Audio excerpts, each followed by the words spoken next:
The snow fell not with fury, but with a deep and settled quiet, each flake a whisper, adding to the hush that had claimed the mountains. It clung to the black-boned pines and smoothed the jagged edges of the granite peaks, making the world seem softer than it was, a place of deceptive peace. Down in the hollow, smoke rose from a single stone chimney, a thin gray thread stitching the roof of a small cabin to the heavy white sky. This was the world May knew. It was a world measured in the heft of a water bucket, the warmth of a dwindling fire, and the vast, aching silence left behind by a man she had buried 2 winters past. Her life had been pared down to the clean, hard lines of survival, and there was a kind of grace in that simplicity. Today her task was wood. The pile beside the door was shrinking, a stark reminder that the cold was a patient hunter.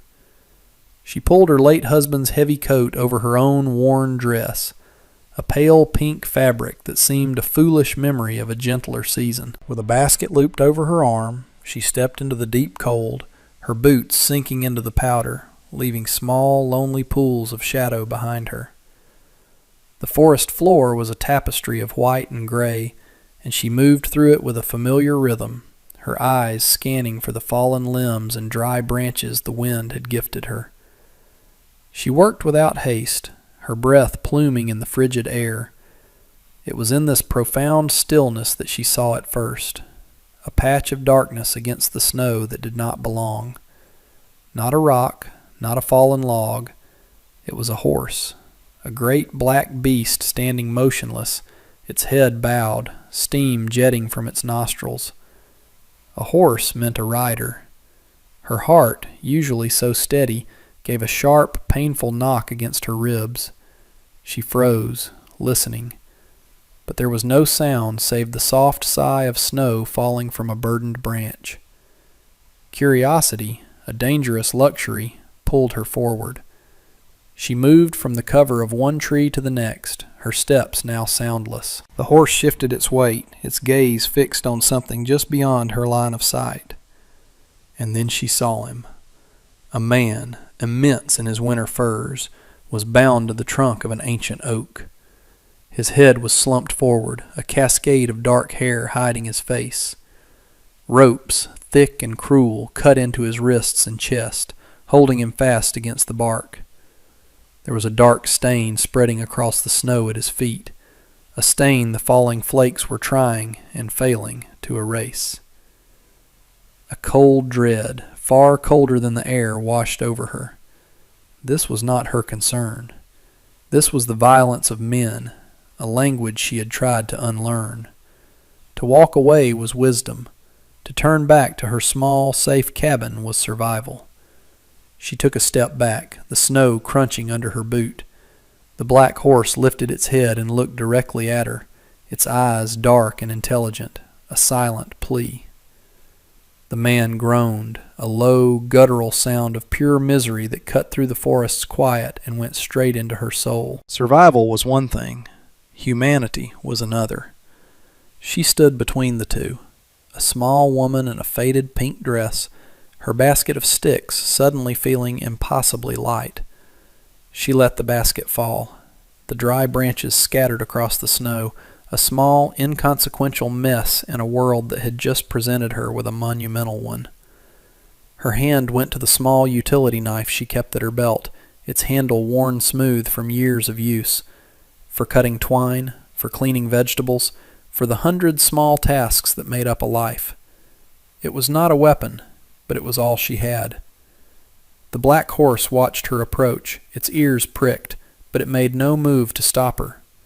It seemed to understand her intent, or perhaps it was simply too weary to care. As she drew closer, the scale of the man became more apparent. He was built on the same grand scale as the mountains themselves, with shoulders that strained the seams of his hide coat even as he slumped in his bonds. Dried blood caked his temple, and his face, what she could see of it, was a geography of bruises and cuts. His breathing was shallow, a ragged counterpoint to the forest's deep silence. She did not speak. Words were a currency for a different kind of world. Here, action was the only thing that mattered. She knelt in the snow, her knees instantly cold, and began to work on the ropes at his ankles. They were thick, stiff with ice and blood, and the small blade of her knife seemed pitifully inadequate. Her fingers, even in their woolen gloves, grew numb. She sawed at the fibers, her movements small and precise, her focus narrowed to the single, desperate task. The first rope gave way with a dull snap. She moved to the next.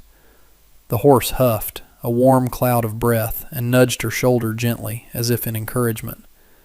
She glanced up at the animal, its dark eyes seeming to hold a flicker of gratitude. Finally, the last of the ankle ropes was severed. She stood, her legs stiff, and moved to face him, to the ropes that pinned his torso and arms to the tree. This was harder. She had to reach around him, her face close to his, close enough to feel the faint, fevered heat coming off his skin. He smelled of pine, cold iron, and blood. As she cut the final rope across his chest, his full weight sagged, and he would have collapsed into the snow had she not braced herself against him. The sheer, deadening mass of him was staggering. For a moment they were locked in a strange, unwilling embrace, a small, determined woman and a broken giant. He was unconscious, a dead weight she could never hope to carry. The horse, however, seemed to know its part. It moved closer, lowering its head.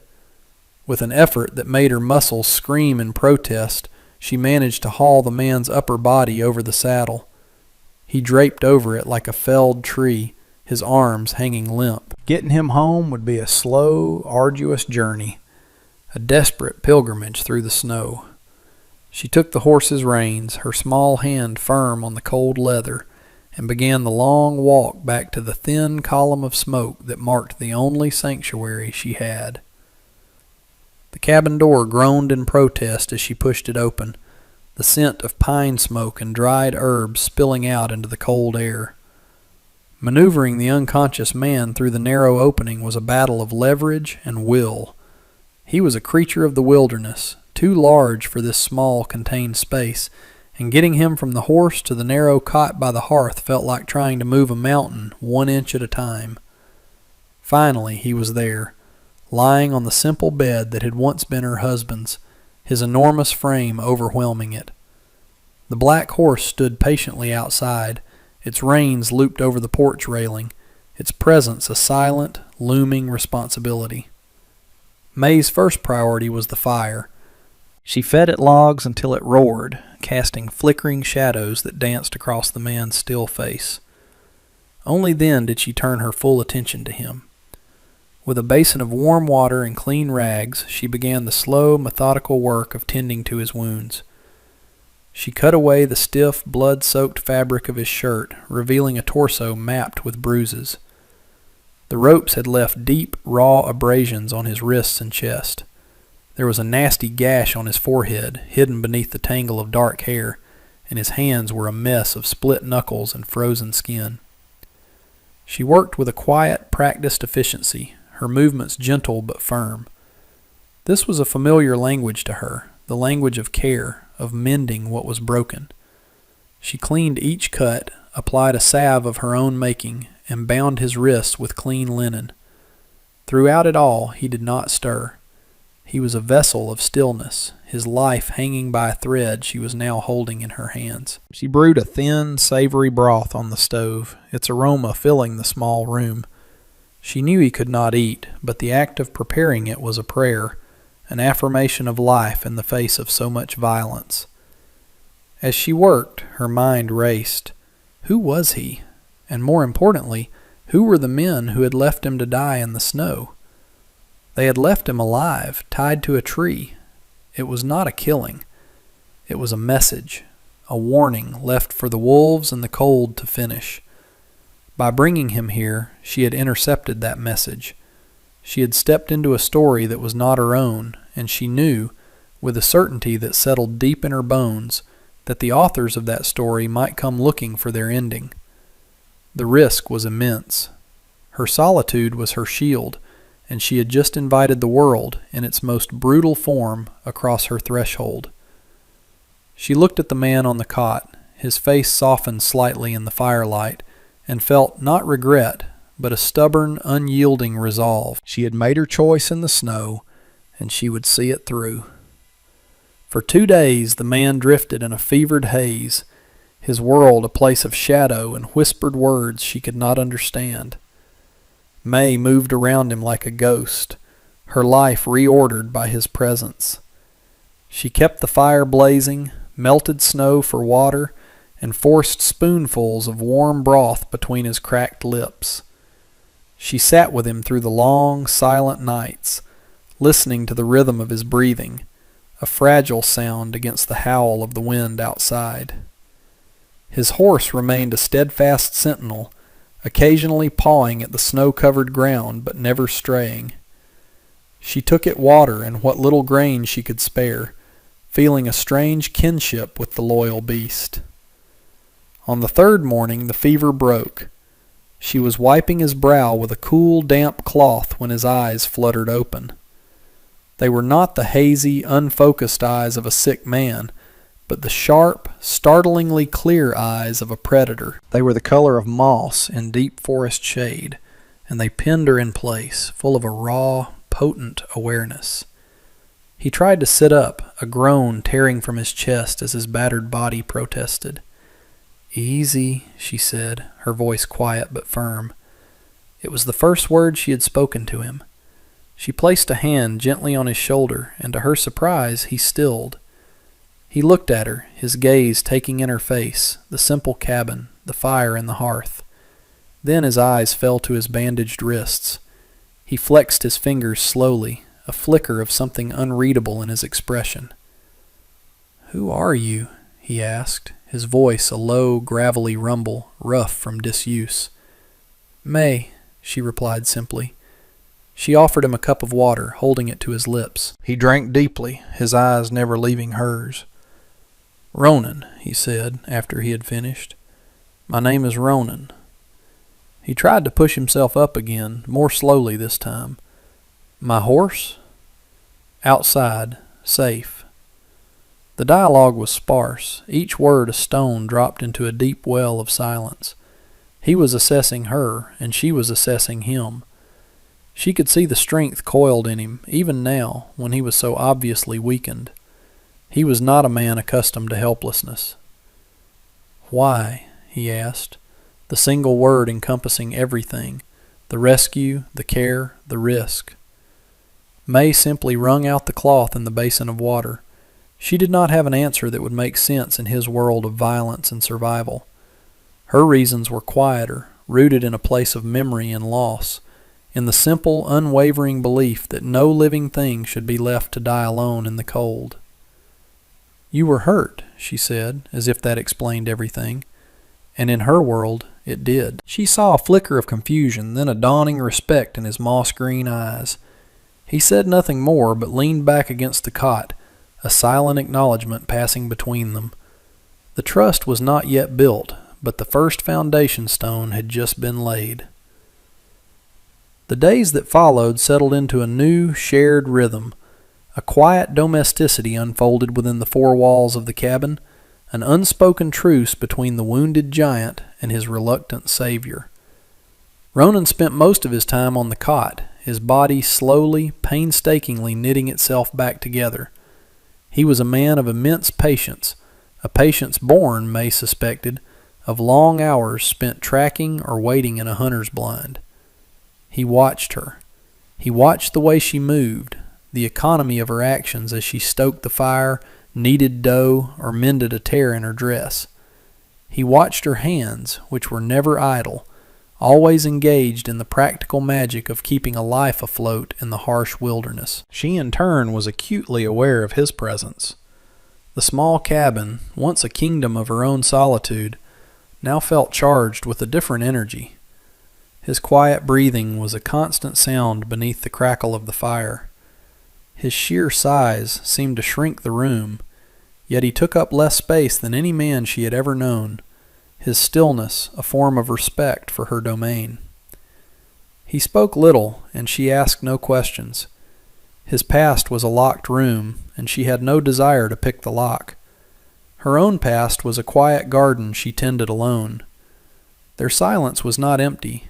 It was a form of communication, a space where a fragile understanding could grow without the clumsiness of words.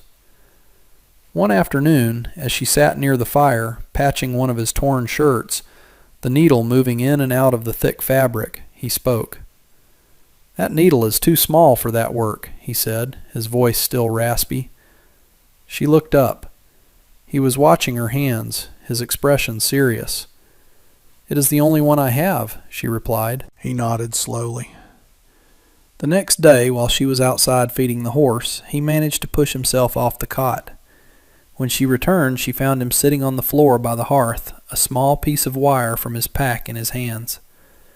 Using the hearthstones as an anvil and a small rock as a hammer, he was painstakingly fashioning a new needle, larger and stronger, with a loop for an eye. The work was slow, his hands still stiff and sore, but his focus was absolute. When he was finished, he held it out to her. It was crude, imperfect, but it was a gift, a tool, a gesture of profound, unspoken gratitude. She took it from his calloused palm, her fingers brushing his. The metal was still warm. "Thank you," she whispered. He simply nodded, his gaze holding hers for a moment longer than necessary. In that shared look, something shifted. The space between them, once filled with caution and the ghosts of their separate histories, now held something new, the first tentative glimmer of connection. With each passing day, Ronan's strength returned. It came back not in a sudden rush, but like a slow tide rising. Soon he was no longer confined to the cot. He began by taking over the task of splitting firewood, the rhythmic thud of the axe against wood becoming a new heartbeat for their small homestead. He moved with a surprising grace for such a large man, his power controlled and efficient. The woodpile grew into a formidable fortress against the cold. He patched the leaky corner of the roof, his large hands surprisingly deft with the shingles. He reinforced the doorframe, which had always rattled in the wind. He was repaying his debt not with words but with labor, the most honest currency of the mountains. His work was a form of silent conversation. Every solid new log on the fire, every patch that held against the snow, was a sentence in a story of gratitude and protection. May would watch him from the window as she cooked, a strange feeling blooming in her chest, a warmth that had nothing to do with the hearth. Her solitude, once a comforting cloak, now felt like something she might be willing to set aside. One evening, as a blizzard raged outside, trapping them in the cabin's warm glow, she spoke of her husband. She told Ronan how he had built this cabin with his own hands, how he had loved the sharp, clean air of the mountains, and how a sudden fever had taken him, leaving her in this vast, quiet emptiness. She spoke without sentimentality, her voice as steady as the flame in the lantern. It was a simple statement of fact, a sharing of the history that was etched into the very walls around them. Ronan listened, his gaze fixed on the fire. When she finished, the only sound was the howling of the wind. "He built a good house," Ronan said quietly. "It is strong." It was not a statement of condolence, but one of respect. He was acknowledging the legacy of the man who came before, and in doing so, he was honoring her. "My father was a builder," he added, after a long pause. "He taught me that a home is not just wood and stone. It is the will to endure." It was the first piece of his own story he had offered her, a small, carefully chosen stone from the fortress of his past. She nodded, understanding the weight of the offering. They were two solitary people, their lives shaped by loss and hardship, finding a shared language not in their sorrows, but in the quiet, stubborn act of endurance. Outside, the storm howled its fury, but inside, the small, strong house, a fragile peace was taking root. The thaw came slowly, a hesitant promise whispered by the lengthening days. Water dripped from the eaves in a steady, melodic rhythm, and patches of dark earth began to appear like islands in the sea of melting snow. The world was waking up, and with it a sense of unease. The deep winter had been a cocoon, a safe, white world that had held them suspended in time. But spring brought movement. It brought travelers, and with them the possibility of discovery. Ronan felt it too. May saw it in the way he now scanned the ridgeline each morning, his body tensed, his eyes narrowed.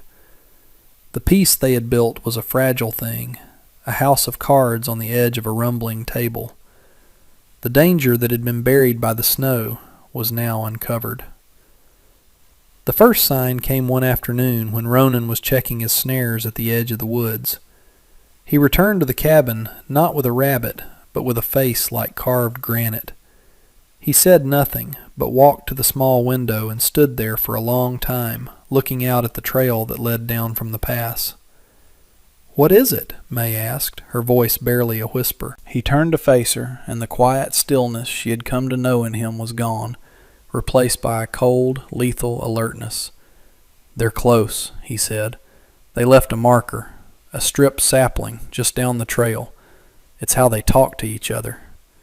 He did not need to explain who they were. The faceless men who had left him for dead were casting their shadow over the valley once more.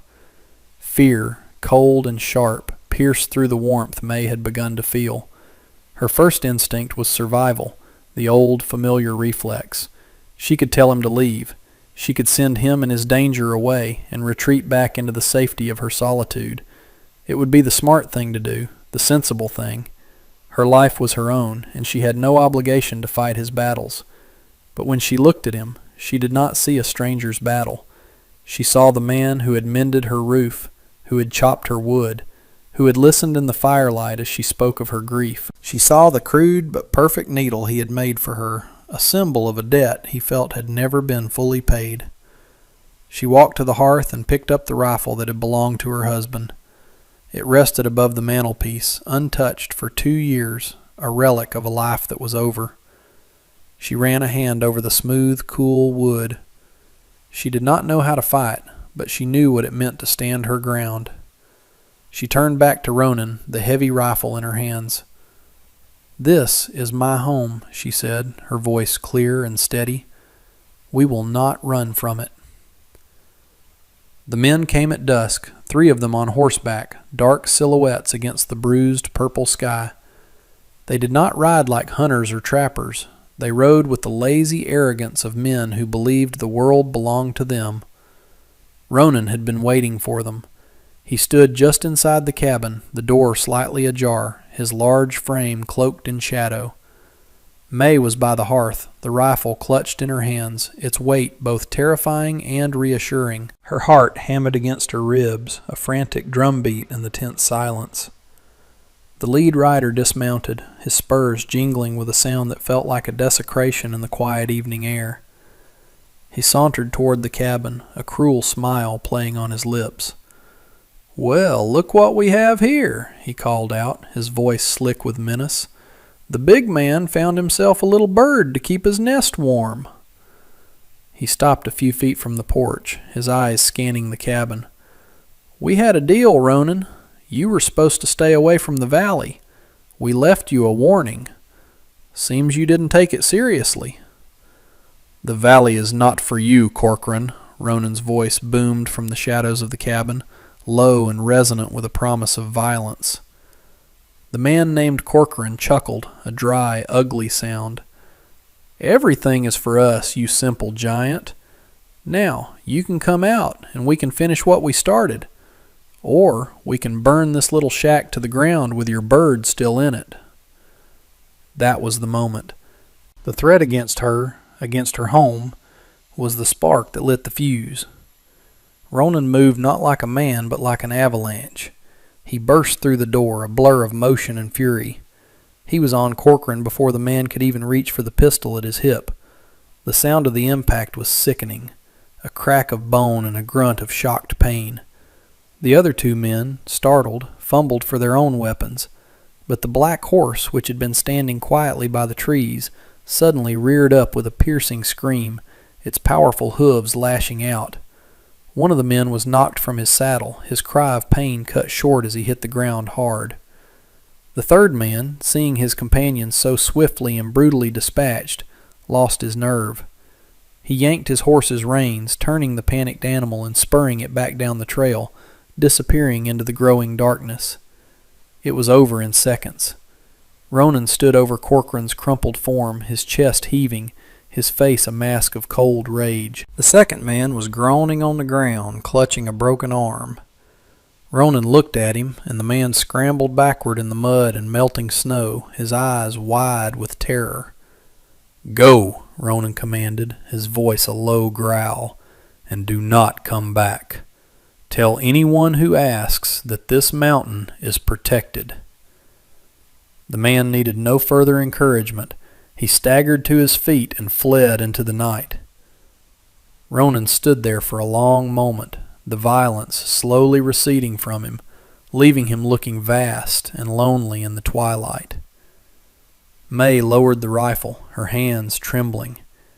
He had not just fought for himself. He had fought for her home. He had become its guardian.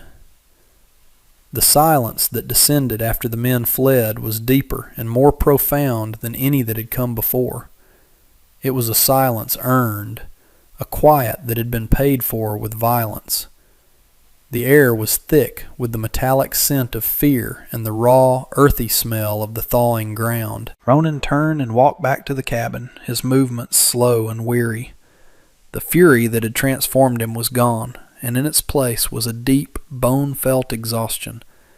He stopped on the porch, his large frame filling the doorway, and looked at May. His face was grim in the fading light, his eyes holding a universe of regret. "I am sorry," he said, his voice rough. "I brought this to your door." May shook her head. She leaned the rifle against the wall and stepped toward him. She reached out and placed a hand on his arm, feeling the solid, living warmth of him through his sleeve. His muscles were bunched and tight, like knotted rope. "You did not bring it," she said softly. "It was already in the world. Tonight, you simply met it at the gate." She led him inside, back into the warm, fire-lit space that he had defended. She stoked the fire, its light pushing back the shadows, and put a kettle on to boil. They did not speak of what had happened. There was no need. The shared danger had forged something new between them, something stronger than gratitude or companionship. It was a bond of fierce, mutual protection. Later, as they sat at the small table, sipping hot tea from simple ceramic cups, he finally broke the silence. He told her about the valley. It was not his land by any deed or title, but by a solemn promise made to the old ones who had lived there before, a promise to keep it safe. He described a place tucked away behind the highest peaks, a sanctuary of untouched forest, clear rivers, and meadows so green they hurt the eyes, a hidden kingdom, not of gold or power, but of peace. The Corcoran brothers wanted it for its timber, and the gold they believed lay in its streams. They saw only profit where he saw something sacred. "They will send more men," he said, his voice heavy. "They will not give up so easily. It is not safe for you here anymore. Because of me." He looked down at his hands, which were resting on the table, hands that could be so gentle and yet so devastatingly strong. "There is a place," he said, his voice dropping lower. "A cabin, deep in the valley. It is safe there. No one can find it." He finally lifted his gaze to meet hers, and his moss-green eyes were filled with a raw, humbling vulnerability. "Come with me, May. Let me give you a home that is truly safe." May looked at him, at this giant of a man who spoke of a hidden kingdom, and she saw the truth of his offer. It was not a promise of an easy life, free from hardship. The world was full of Corcorans, and no valley, no matter how hidden, was entirely safe from their greed. His offer was something far more real. It was a promise of together. It was the promise of a shared future, of standing side by side at the gate, no matter who came knocking. She thought of the life she had lived in this cabin, a life of quiet endurance, a life of honoring a memory. It had been a good life, a strong life, but it had been a life lived in the past. Ronan was the future, a future that had walked into her life wounded and bleeding, and which she had nursed back to strength. She had saved his life, and in doing so, he had, in turn, saved her from a slow, quiet fading. He had reawakened a part of her she thought had been buried with her husband, the capacity for hope. Her home was not just these four walls. She understood that now. Her husband had taught her that a home was built with strong hands. Ronan had taught her it was defended with a strong heart, and she was learning that its truest foundation was the will to build it with someone else. She rose from the table and walked to the small chest at the foot of her bed. From it she took a small silk-wrapped bundle. She brought it back to the table and unwrapped it, revealing two simple, hand-painted porcelain teacups, the last remnants of a life she had lived across the ocean. They were the only truly delicate things she owned. She placed one in front of him and one in front of herself. She poured the last of the tea from the kettle into them. "When we get to this valley," she said, her voice steady and clear, "we will need good cups for our tea." A slow smile spread across Ronan's face, a rare and beautiful thing, like the sun breaking through after a long storm. It transformed his rugged features, erasing the lines of weariness and pain. He reached across the table and covered her hand with his. His touch was warm and sure. "Yes," he said, his voice thick with emotion. "We will." The decision was made.